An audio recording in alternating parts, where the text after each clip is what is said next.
जब 2017 में हम लोग आए थे, 1.5 लाख पुलिस कर्मियों की भर्ती यहां खाली थी, जगह खाली थी। अनुमान करिए जिस राज्य में 1.5 लाख पुलिस कार्मिक को पद खाली हों,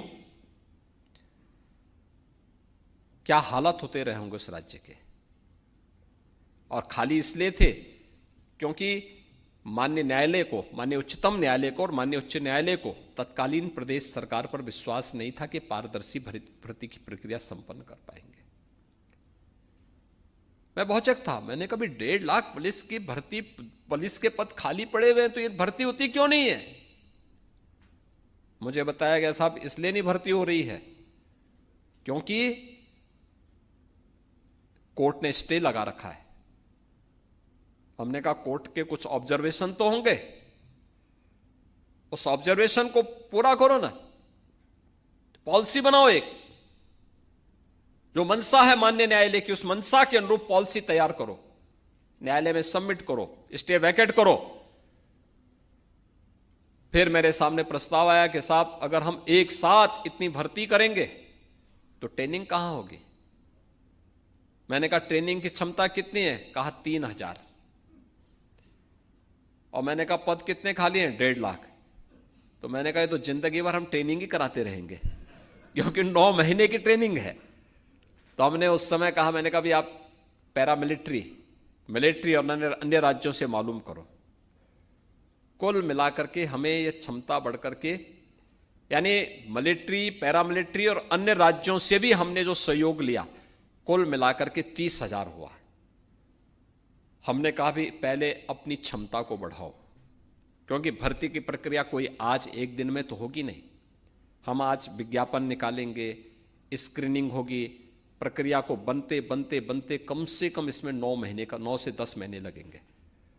अगर हम तेजी करेंगे तब अच्छा होगा कि हम लोग इस दौरान अपनी ट्रेनिंग की क्षमता को बढ़ाएं, अच्छे ट्रेनर तैयार करें।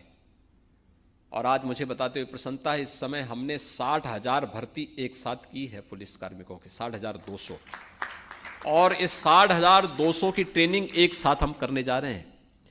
3,000 से बढ़ाकर के 60,000 पुलिस कार्मिकों की एक साथ ट्रेनिंग हो, आज ये क्षमता अकेले उत्तर प्रदेश में है।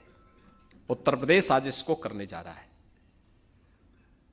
भर्ती की प्रक्रिया किसी भी विभाग में पारदर्शी तरीके से संपन्न हुई। आप मुझे बताइए कि जो व्यक्ति पैसा देकर के भर्ती हो रहा होगा तो वहां जाकर के वो भजन थोड़े गाएगा। और यही होता था, यहां पे यही होता था, बोली लगती थी, चाचा भतीजे में प्रतिस्पर्धा होती थी कौन कितना वसूली कर ले।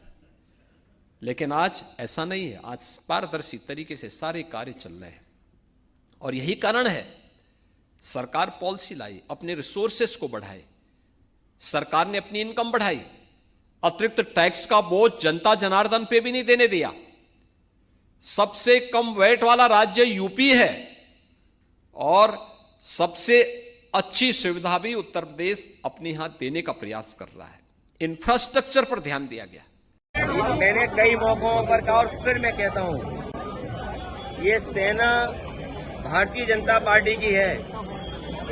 ये प्रशासन शासन के इशारे पर इस तरह का नंगा नाच हुआ है। ये जो कुछ आपको विजुअल्स दिखाई दिए हैं, तलवारें खुली और तमाम लोग लाठी लेकर के गए, वो भाषा किस तरह की इस्तेमाल कर रहे हैं। क्या आप कल्पना कर सकते हैं कि जान मारने की धमकी दे रहे हो, जान लेने की धमकी दे रहे हो। क्या आपकी जान ले लेने और संविधान और कानून पर चलने वाले लोग क्या कर रहे हैं। आखिरकार जिम्मेदारी किसकी है कि अगर कोई किसी को मारने की धमकी दे रहा है तो ये जिम्मेदारी किसकी बनती है कि कार्रवाई हो। और आप कल्पना कीजिए कि जहर कितना घोला इन्होंने कि एक सामान्य परिवार के लोग जो कारोबार में भी बहुत सामान्य हैं, उनके अंदर इतना जहर घोल दिया कि वो तलवार लेकर के निकल पड़े कि जान ले लेंगे।